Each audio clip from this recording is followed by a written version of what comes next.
Rồi, như các bạn thấy video cái máy in HP LaserZ B1102, mỗi lần ra lệnh in nó kéo giấy thì nó kéo không phải kéo một lần là được nha các bạn, nó sẽ kéo 2-3 lần.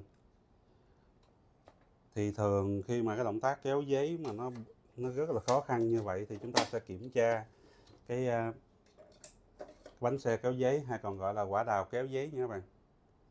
Thì thường mà khi máy in chúng ta sử dụng lâu thì nó sẽ bị mòn hoặc là nó bị chai cái cao su, chúng ta sẽ phải tiến hành thay cái bánh xe cao su đó. Trong video này tôi sẽ chia sẻ với các bạn cách để các bạn thay cái bánh xe cao su đó. Rồi, các bạn sẽ bật cái nắp đậy của máy in lên, sau bạn sẽ nắm kéo mực ra bên ngoài. Rồi bây giờ tôi sẽ view vào bên trong cho các bạn xem. Copy of Foren in Saigon. Rồi các bạn thấy ha, cái bánh cao su này.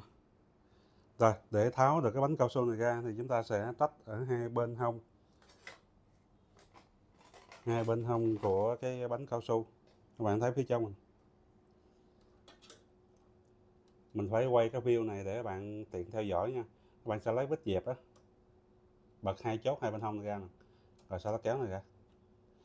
Thì thường cao su mà xài thời gian nó bị lão hóa các bạn thấy không? Mình kéo ra rất là khó khăn. Đây, các bạn nhìn vào trong, nó rỉ sét luôn ha, cao su nó bám vào. Đây, cao su nó chai luôn các bạn. Thì cái này chúng ta sẽ thay nha các bạn.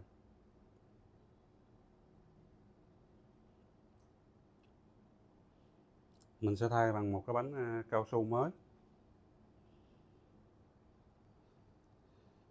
Đây là cái bánh cao su, hay còn gọi là quả đào kéo giấy nha.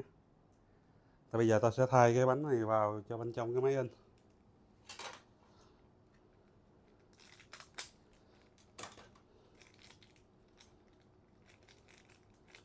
Các bạn thấy cái bánh của mình ha, răng rất là ấn tượng. Rồi cách thay thì cái đầu hai cái G lớn nhất nè, các bạn sẽ nằm phía dưới này, theo đúng chiều này các bạn đặt vào. Cái hướng mình đặt như thế này nha các bạn, mình gài vào như thế này đây, để mình view cận cảnh cho các bạn xem.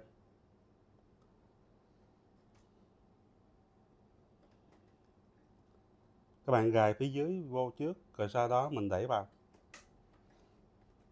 nhấn vào một cái, nghe một cái tách, cái bánh xe mình nó dính vào bên trong luôn là ok nhé các bạn.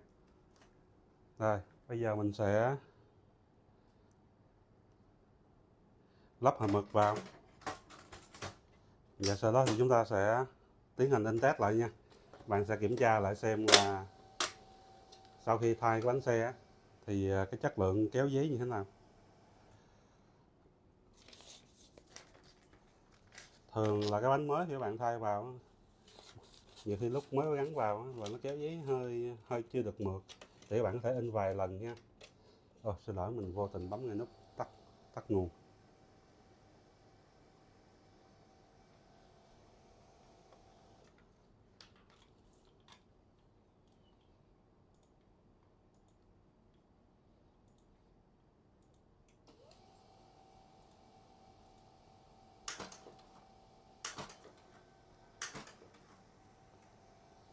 Rồi các bạn thấy ha, như mình nói ha, mình đặt giấy vào mà đặt như thế này thì máy sẽ không kéo giấy được, nên các bạn cũng lưu ý nha. Cái đầu giấy thường là máy in là đầu xuôi đưa sẽ lọt, mình đặt vào mà giấy nó không thẳng, không ngay góc thì sẽ rất khó kéo giấy.